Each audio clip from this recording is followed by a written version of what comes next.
ಎಲ್ಲರಿಗೂ ಹಾಯ್. ಇದು ನನ್ನ ಗ್ರ್ಯಾಜುಯೇಷನ್ ಡೇನ ಬೆಳಗ್ಗೆ. ನನ್ನ ಔಟ್ಫಿಟ್ ಈ ಥರ ಇತ್ತು.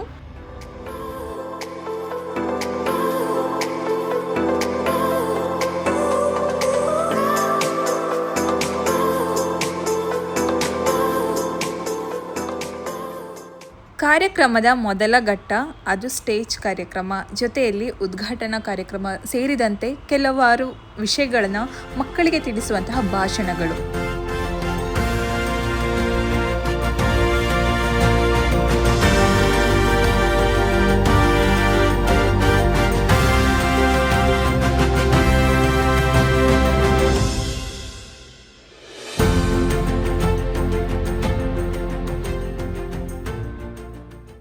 ಎರಡು ವರ್ಷದಿಂದ ಕ್ಲಾಸ್ ರೂಮ್ನಲ್ಲಿ ಹಾಕಿದಂತಹ ಎಲ್ಲ ಎಫರ್ಟ್ಗೆ ಸರ್ಟಿಫಿಕೇಟ್ ಸಿಗುವಂತಹ ಸಮಯ ಇದು.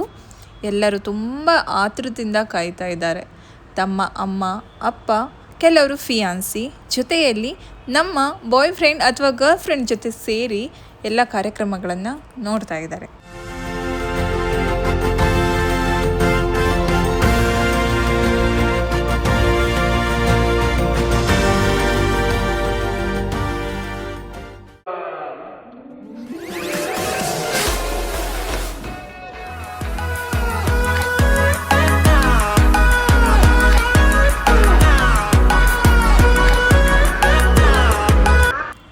ಎಷ್ಟು ಸೆಕೆ ಅಂತ ಹೇಳಿದರೆ, ಪ್ರತಿ ಸಲ ಈ ಸಲ ಮಂಗಳೂರಲ್ಲಿ ತುಂಬ ಸೆಕೆ, ಕುಂದಾಪುರದಲ್ಲಿ ಸೆಕೆ, ಬೈಂದೂರಲ್ಲಿ ಸೆಕೆ ಅಂತ ಮಾತಾಡುವವರು ಇವಾಗ ಬ್ಯಾಂಗ್ಳೂರಿನಲ್ಲೂ ಇಷ್ಟು ಸೆಕೆನಾ ಅಂತ ಅನಿಸುವ ಮಟ್ಟಿಗೆ ಬ್ಯಾಂಗ್ಳೂರು ಸೆಕೆ ಸ್ಟಾರ್ಟ್ ಆಗಿದೆ.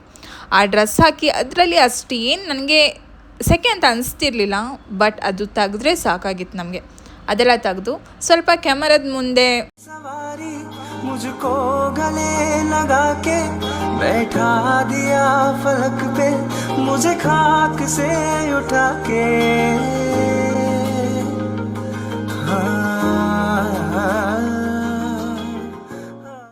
ಫಂಕ್ಷನ್ ಎಲ್ಲ ಮುಗೀತು, ಬಟ್ ಸ್ವಲ್ಪ ಫೋಟೋಶೂಟ್ ಮಾಡೋಣ ಅಂದ್ಕೊಂಡ್ವಿ. ಆದರೆ ತುಂಬ ಹಸಿವಾಗ್ತಾ ಇತ್ತು. ಊಟಕ್ಕಂತ ಬಂದ್ವಿ, ಬಟ್ ನಮಗೆ ಫುಲ್ ನಾವು ನಾನ್ ವೆಜ್ ಮಾಡ್ತಾರೇನೋ, ನಾರ್ಮಲಿ ಗ್ರ್ಯಾಜುಯೇಷನ್ಗೆ ನಾನ್ ವೆಜ್ ಕೊಡ್ತಾರಾ ಅಂತ ಆ ಖುಷಿಲೇ ಇದ್ವಿ. ಹಾಗಾದರೆ ಊಟ ಏನಿರಬಹುದು ಅಂದರೆ ತುಂಬ ವೆಯ್ಟ್ ಮಾಡಿಕೊಂಡು ಅಲ್ಲಿಂದ ಹಸಿವಿನಲ್ಲಿ ಬಂದ್ವಿ. ಬಟ್ ಊಟ ವೆಜ್ ಪರವಾಗಿಲ್ಲ, ಕಾಲೇಜಲ್ಲಿ ಇಷ್ಟು ಕೊಟ್ಟಿದ್ದೇ ಖುಷಿ ಸಮಾಚಾರ. ಸೊ ಊಟದಲ್ಲಿ ತುಂಬ ವೆರೈಟೀಸ್ ಎಲ್ಲ ಇತ್ತು. ಅದೆಲ್ಲ ತಿನ್ಕೊಂಡು ನಾವು ಹೊರಟಿದ್ದು ಮನೆ ಕಡೆ. ಆದರೆ ಆ ದಿನದ ಕೆಲವು ಹಿಡನ್ ವಿಡಿಯೋಸ್ ನೀವು ನೋಡಲೇಬೇಕು ಗಾಯ್ಸ್. ಬಿಸ್ನೆಸ್ ವುಮನ್ ಆಗಿದ್ದಾಳೆ, MBA ಮಾಡಿ ಬಿಸ್ನೆಸ್ ವುಮನ್ ಆಗಿದ್ದಾಳೆ. ನಾನು ನಮ್ಮಪ್ಪ ಅಂಗಡಿ ಜಸ್ಟ್ ಹೆಲ್ಪಿಂಗ್ ಗೇಮ್ ಅಂತ. Thank you. MBA ಓದ್ಬಿಟ್ಟು